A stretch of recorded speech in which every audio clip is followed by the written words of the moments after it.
Thank you so much. I'm Ashima. Like she mentioned, I'm senior PMM at Bumble. But before I go into my presentation, I want to ask a controversial question. I promise I'm not trying to pry on your dating lives, but anybody here use Bumble? Great, awesome. And like you've heard of Bumble, right? Like we all know it's a dating app. Okay, amazing. I'm trying to get a sense of what I'm working with in terms of an audience.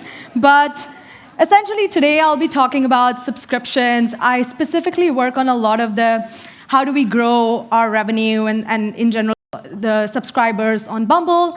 So over the years, the learnings that I have, and specifically at Bumble, I would love to talk about that and share. And product marketing in general on the B2C side is very, very new. So I'm excited to share that side of the world with you all. Okay. Am I getting this right? Oh. I don't think this, oh, okay. Sorry. Technical. Oh, yes, worked. Amazing. So what are subscriptions? Well, it's a very interesting way to actually just lock in revenue, plainly speaking. If you look at consumer companies, Prime, Amazon Prime, Deliveroo, Spotify, subscriptions have become like a household name now. People are very familiar with the model. So it's generally, for consumer tech companies, a good way to kind of lock in the customer, lock in that revenue, and kind of drive that usage further. The couple of ways that we can do subscriptions, there's freemium models where you offer the subscription, the actual product for free, and then give them a chance to upgrade, or you transact on it, and there's additional subscription which gives you added value or takes away some value in case of, let's say, Spotify, which is if you are on the free plan, you'll have ads, and if you don't, then you have ad-free music. So different ways that companies do subscriptions. But then why are they important? Like I just said, if you look at the world of tech right now, we're a mess.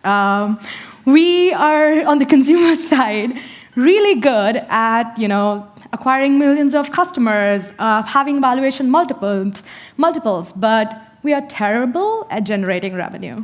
So subscriptions is one of the ways that we actually get the users to pay for our services, drive up CLTV, and not just that. If you look at subscribers, they tend to be more active and they retain better onto the platform. So we kind of have them staying onto the platform and driving up our user volume over a period of time. And then lastly, they also enable adoption. So subscribers, people who are on the subscription plan, they tend to use more of your features, and that helps them remain longer and stickier onto the platform.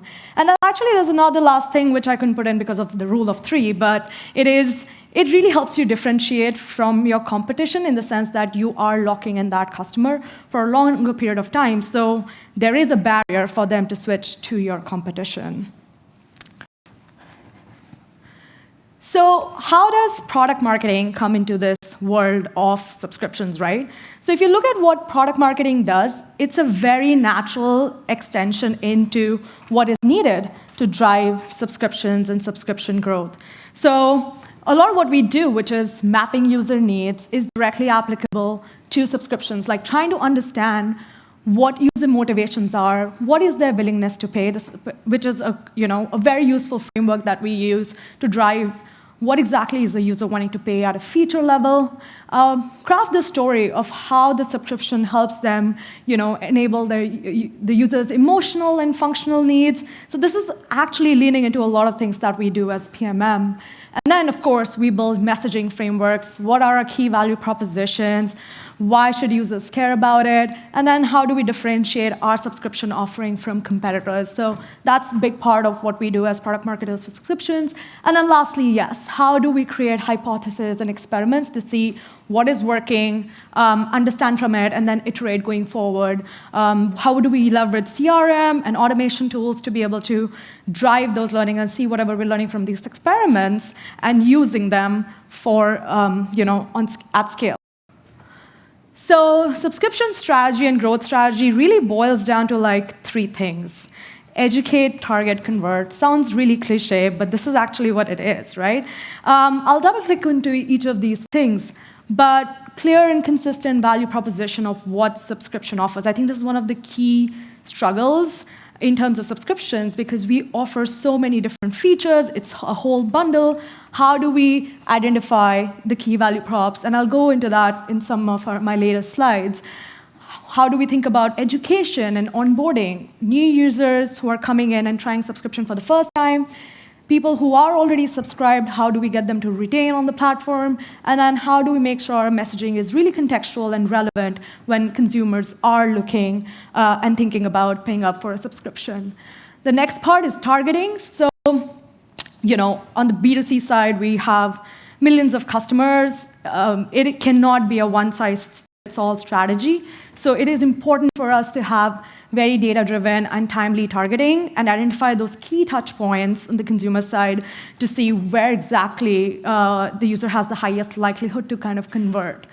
So there are a lot of different, something we call entry points in the app, where exactly is the user going to likely to be converting, and then identifying those key moments and then messaging at that right time. And then we also optimize user journeys for different kinds of users. So when you have such millions of users, you need to identify different clusters which are higher value for you and which have the likelihood to convert, and then identify customized journeys versus it is in the first 7 days of the user joining, or it is somebody, male versus female. How do we identify different user journeys for different clusters of our users and then optimize conversion targeting for them? And then lastly, at the point of sale in the most traditional way, how do we convert them? What are the levers that we can use? Can we use incentives? Can we use offers? How can we play with different pricing and different signals around pricing to convert at that last stage? And then, of course, subscriptions, you have different plans, different time periods. Thinking about the cognitive load that is there on the consumer's mind, and then pulling that back, dialing that back, and recommending them the right plan to be able to subscribe at that stage and reducing that cognitive load on them. So here's some of the examples and things that I've worked on, right? So talking about value propositions, we keep talking about it, but raise of hands, how many times has a product manager come to you like, hey, our subscription offers X, Y, Z, and 1,000 other things. Why aren't we messaging all of that to our consumers? How many PMs have come to you? In consumer subscriptions, it's just like the business's need that, hey, we offer so many different things. We want to communicate all of that to the customers. Why are we not doing that? Well, if you have 1,000 things to say, that's not the benefit to the customer. That's essentially a laundry list. So a lot of my work is to really go back and explain to the PMs which is the most important value prop at what period of time and at what touch point that we need to dial up. So I really push the teams to start thinking about literally that one thing, one reason to believe why the user needs to upgrade or convert to premium at that moment in time. So a few of the things that we use to be able to do that is like indicators of usage, right? What are those entry points from where people are upgrading to premium? So if you see here, the top 3 things that we talk about is like Beeline, advanced filters. There's a reason. Beeline is actually you can see people who like to. That's pretty much our top reason why people subscribe. We have data to evidence that, and we also have research to kind of show that. So we do create hypotheses based on the trends that we are seeing in our how people are using the app. We validate with either a survey or research. What are the jobs to be done? This is a very useful framework that we use. What is the end goal that user is trying to get to at that point? Is he trying to get to a match? Is she trying to get to a conversation? Those are things that we try to identify through our behavioral patterns and data, and then build hypotheses around that.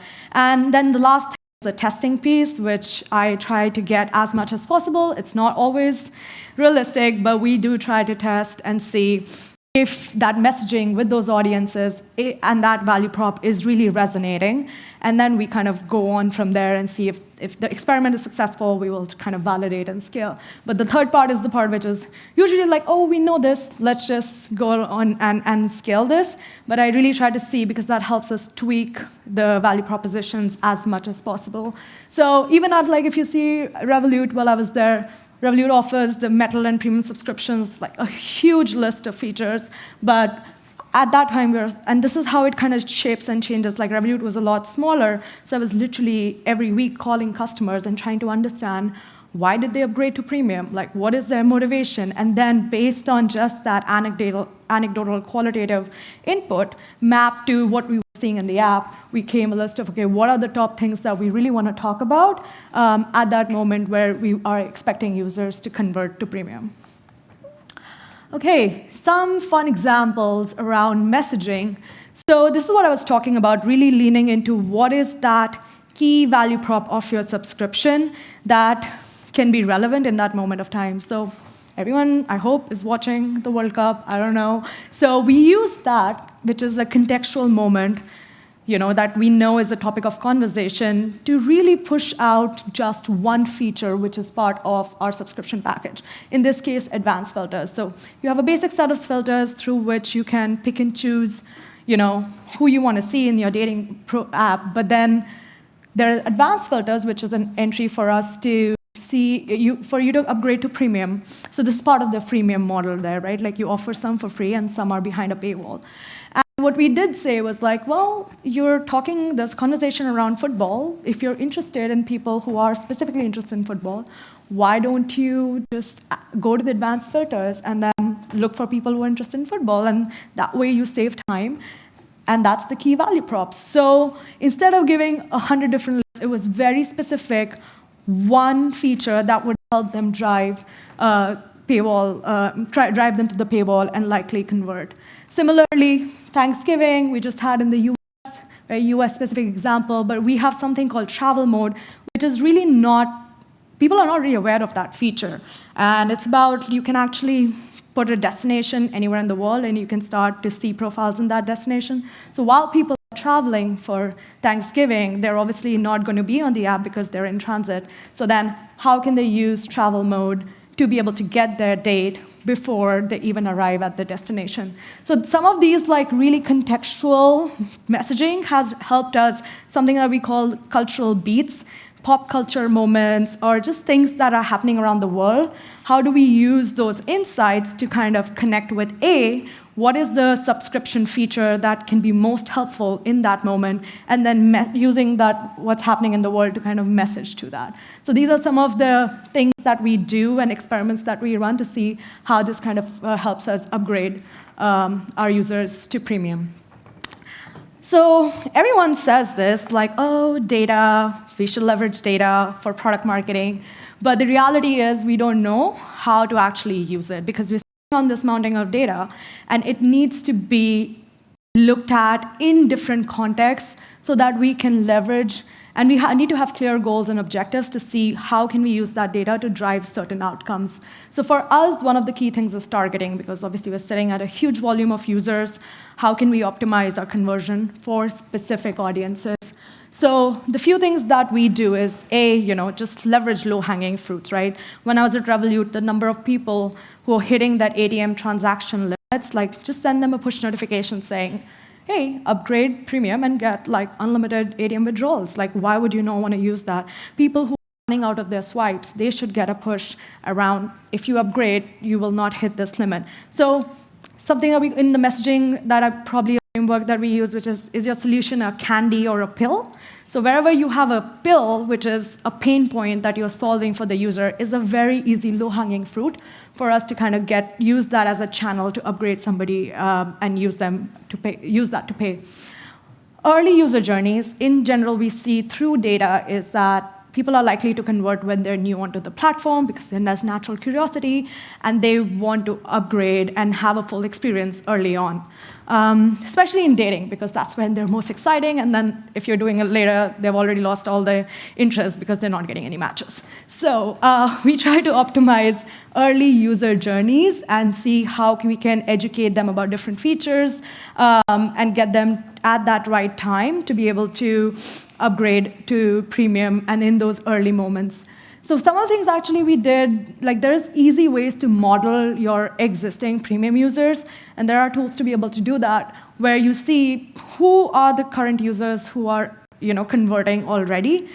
Are there certain actions that they're taking before they're converting for you to kind of understand, and then use that to be able to target more effectively. So model the people that currently already are your existing users, premium users, and then use that to kind of get more people who are likely to convert. So they're your easier targets.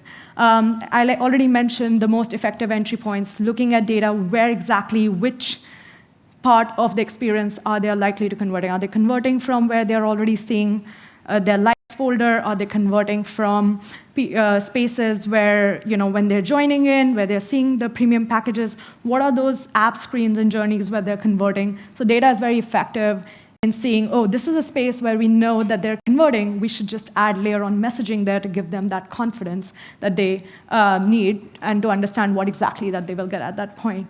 Slice value props by audience. This is very interesting, again, for us, because it's such a dating happens really differently for different genders, different demographics. So we have something called incognito mode, which I think mentioned. It is, again, a feature with very low awareness. It's a premium feature where people can kind of control who sees their profile. So if they only want people who they've liked to see the profile, they were the only ones to be shown.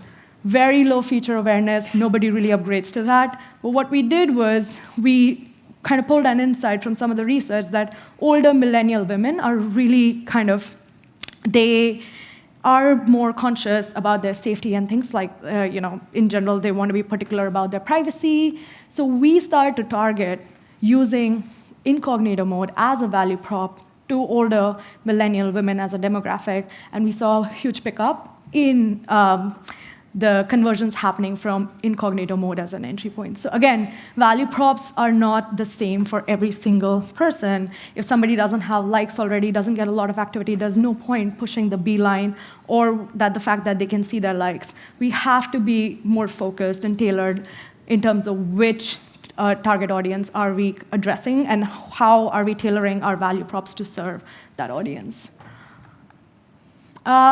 Lastly, the part where we come to, which is our holy grail at the end of it, which is incentivizing. So the users that have lower willingness to pay that we've seen are not converting through their early user life cycle or through our merchandising and education around the features. We finally offer incentives to be able to kind of give them that last push for conversion. So maybe the pricing was too high, new set of college students coming in, Gen Z, maybe that's too expensive. So we do run pricing experiments, but we also do limited time incentives because that helps us tie into what's happening in the world. We can use cultural moments to drive up those offers. So we try to understand who have, already passed the natural progression and they would not convert, and use these kind of different incentives, whether it is X percentage off on premium, to be able to go and offer that messaging to them and say, hey, this is your moment to convert, and use an offer for that. But yeah, this is your last holy grail where everything else doesn't work. This is a good way when we are really wanting to kind of push that spectrum on payers and number of premium subscribers that we have, and trying to make sure that hitting our quarterly goals. This is what we do. But we always, if you look at the messaging around the offer, is followed up with why are we talking about this? Why is this relevant to you? The feature messaging is consistent so that they understand the value prop around it. And then we go further from there, that tailoring it with, hey, now we also have it X percentage off. So the reason that way we are able to validate that, okay, the cognitive dilemma in them that, okay, there's an offer, but what does it do for me, is how we explain that this is what it gets you. So very simple stuff, but then when you are working in an app-based screen where there are 15 people want to send 15 messages, you have to be very, very focused on what we are prioritizing. Okay, I'm going to go just quickly summarize in the end like what I talked about. A lot of the principles of product marketing remain the same on the B2B side, right? It's about those clear value propositions. It's just about doubling down on those features that drive willingness to pay and making sure that we are targeting the right audience for those features. That's really important when you're working with millions of customers. Otherwise, it's just going to fall flat. Your conversion rates are going to be really, really low. The second part is how do we contextualize the messaging and like use these different frameworks, jobs to be done, et cetera, to be able to test with different audiences. We've done like very hacky stuff, like literally a performance ad, Facebook ad, and like use different versions of the copy to see how that affects our click-through rates when we don't necessarily even have testing tools available. So you're really using just the orientation for messaging and testing to understand if your value props are really landing with the audience that you're trying to target. And the last is, yes, once we have those learnings, CRM is our best friend, and we use kind of CRM levers to be able to scale a lot of these different experiments where we know that it's working, and now we want to scale it to different audiences. So we run a lot of those through CRM channels and automation on the consumer side. So yeah, that's pretty much it. That's how we do subscriptions in the B2C world. Yeah, and I hope this was kind of shifting gears a little bit and see how consumers, on the consumer side, things go along. So yeah, that's about everything.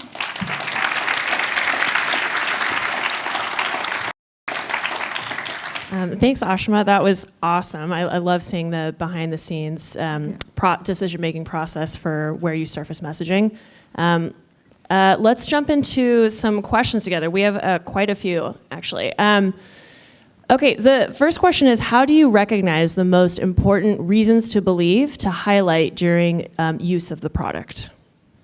Yeah, so this is a combination of just looking at the behavioral patterns in the product and then validating some of that with the research or surveys that we do. So reasons to obviously we start with a hypothesis around this. Like we know that the entry point where people convert to premium is where they want to see who's like them. That's the clear, easiest way for them to get there. Now, hypothesis for us would be, okay, people want to save time because they have a lot of different people who are liking them, so they want to just cut to the chase and go straight up. So that's the hypothesis that we use based on the data, and then we would go to either research, which comes very, very, like probably once a quarter, and we'll try to kind of validate if that value prop or hypothesis is actually correct.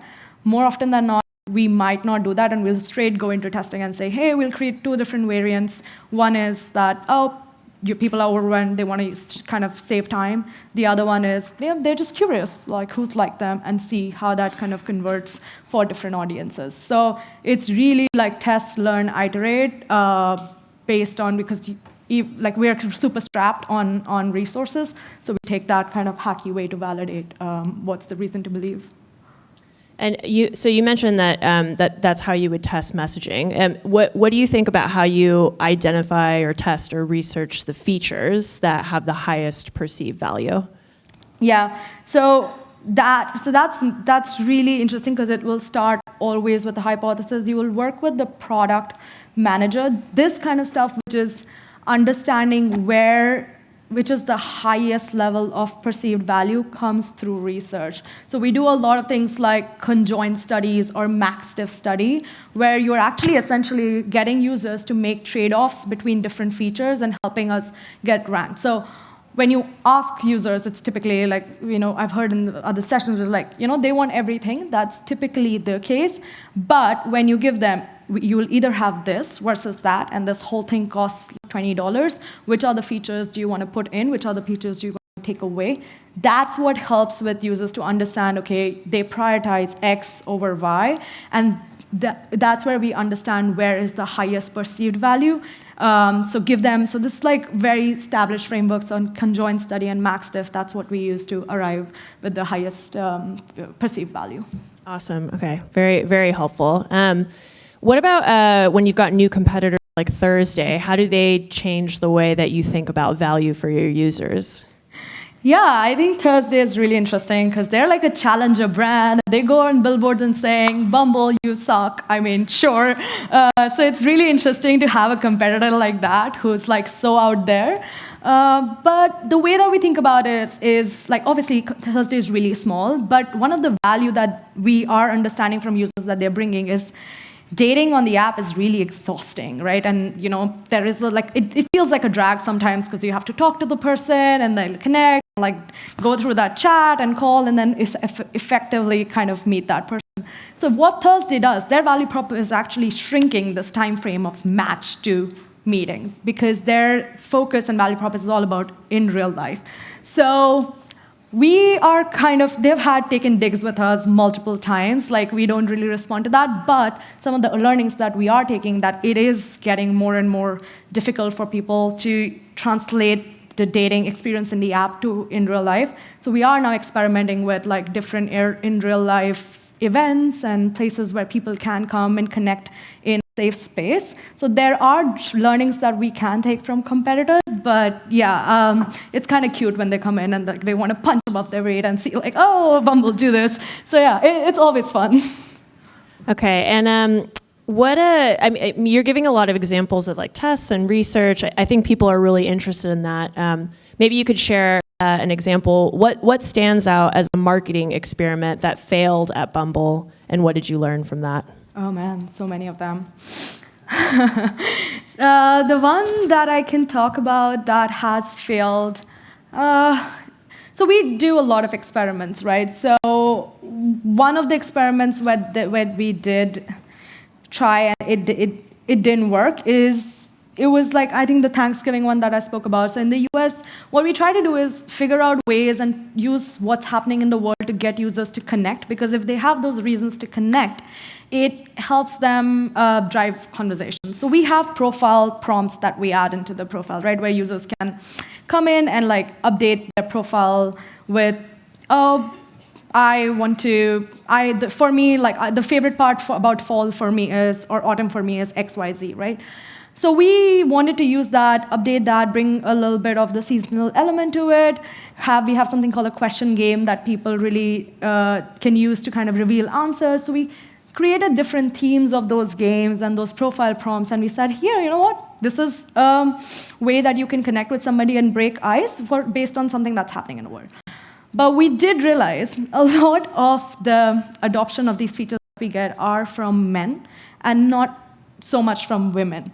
So it was a really big learning for us that because the adoption that we get is from men, it is harder for them to go and be like, hey, I don't know if I'm thinking about what I'm doing with this fall seasonal thing. What do I talk about? Like, am I doing pumpkin carvings or not? So writing longer text is a big barrier for people when they come into the app. So building out their profile is something called, we have a loop of like different stages of highs and lows during the profile creation process that people have and during the early journey. Writing a bio and writing anything, people hate that. So the experiment really, we thought that would be a good way for them to actually start having conversations and connect onto that. But we saw very low adoption on it because it's such a big pain, and like for people to come and update their profile every 3 months is just a very big onerous task. So we actually didn't see it move the needle on our DAO or even using that to drive up revenue. It just didn't work.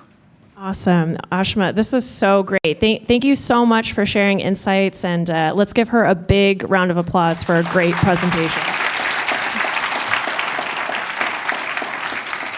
Okay, thank you.